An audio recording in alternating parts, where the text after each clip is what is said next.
Hello YouTube, this is Furious Maximum, and this is example 22 of our Fallout 4 Virtual Settlement Tourism series. Today, we're looking at Jamaica Plain. First, we'll start with a sprint around the perimeter. I really dragged my feet on this build, as this settlement gives you a small build area, made even smaller by being cluttered with items that can't be scrapped, a house that can't be scrapped or used, and a shop that's tricky to rebuild. Also, since the update, I can no longer download mods or even edit my mods' loading order. Thankfully, the mods I do have still work. That said, you will see different textures, furniture, items, and the settlers even have names. This was done with mods. These mods are PS4 compatible, and this is PS4 footage you're looking at. At the end of the tour, about the 10 minute and 55 second mark, I'll scroll through a list of the mods I've used, slowly, so you can see what they do and who made them. Just a few seconds ago, I entered the main shopping plaza with trading stalls, supply crates, and item shelving set up. It was converted from what appears to be a small parking lot, and I've surrounded it with brick walls, which, in my personal fiction, was made from the bricks of the many broken walls in this area. The next bit of commentary will be at the 2 minute and 20 second mark.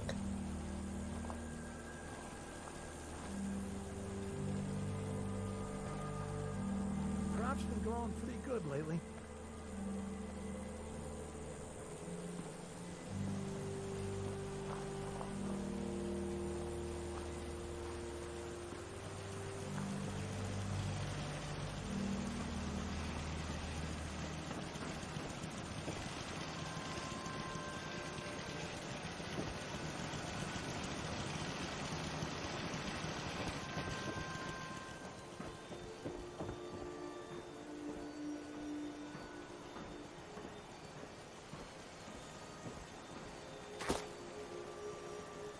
Here, as shown, is Beds and Meds, an inn/clinic, since in my personal fiction, this is the last exterior trading post south out of the Commonwealth. We'll slowly take a look inside at the furnishings and boring reading material usually seen on clinic coffee tables, as well as the upstairs bunk area. It's cramped, but clean and safe, which in the Commonwealth wasteland, one would be lucky to get either one. The next bit of commentary will be at the 4 minute and 35 second mark.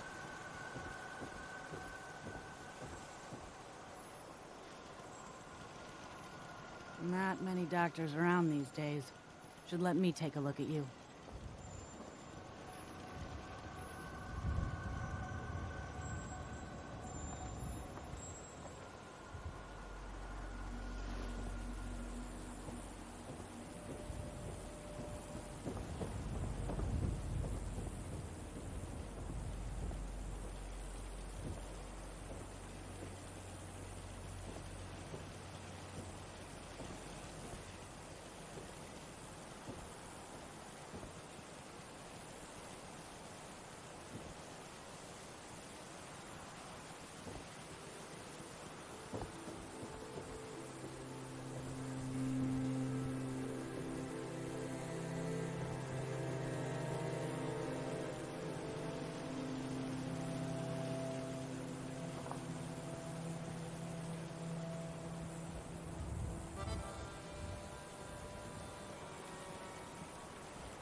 Just outside this area's diner, named Booze, are the well-used latrines. Drop that dookie. Before we enter the diner, we'll look at the patio for what passes for an outdoor dining or drinking experience. Then we'll take a look at the inside lounging area, while one of the guards, Richard, apparently feels the need to watch my every move. The next small bit of commentary will be at the 7-minute and 15-second mark. Can't remember the last time I had clean fingernails.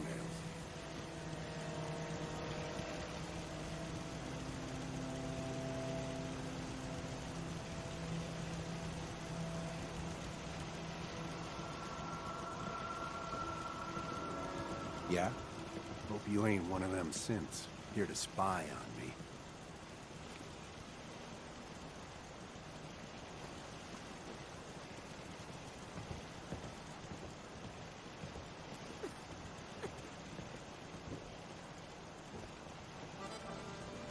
I hope you realize how much you did for us.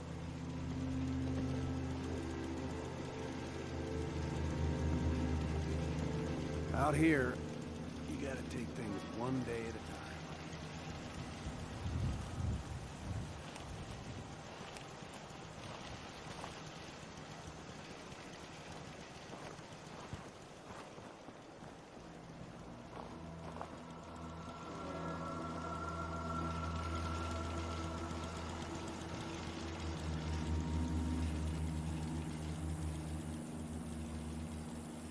You hear about that farm run by ghouls? Isn't that something?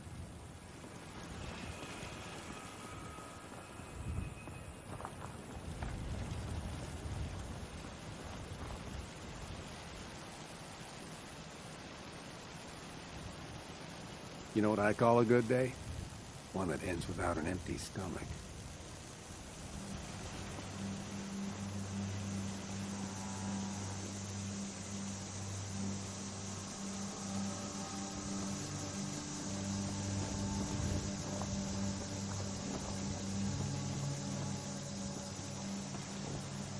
Huh?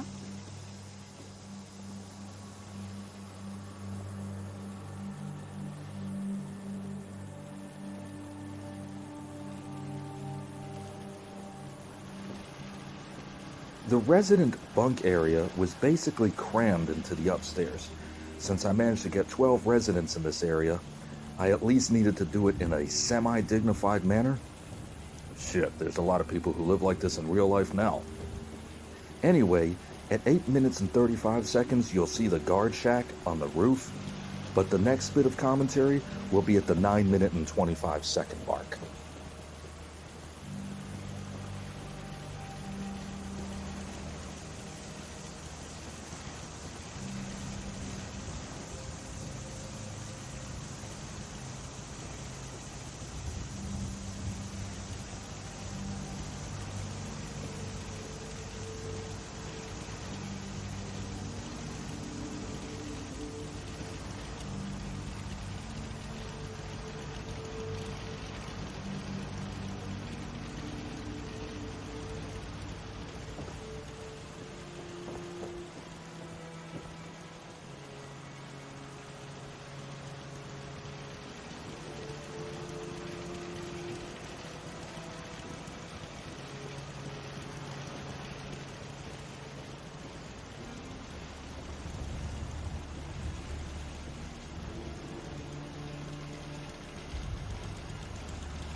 Hi, how are you?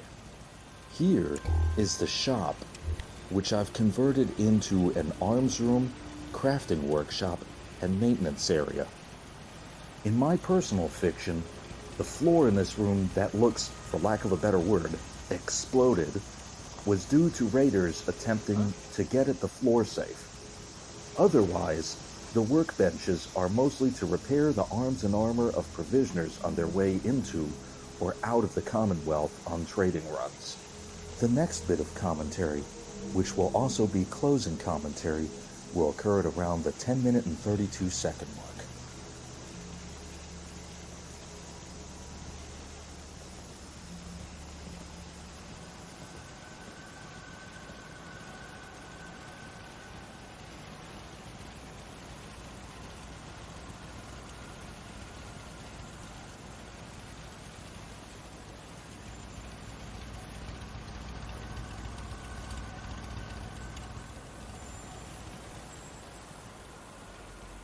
Now, we'll make our way back to one of the entrances to our Jamaica Plain trading post to cap off our tour.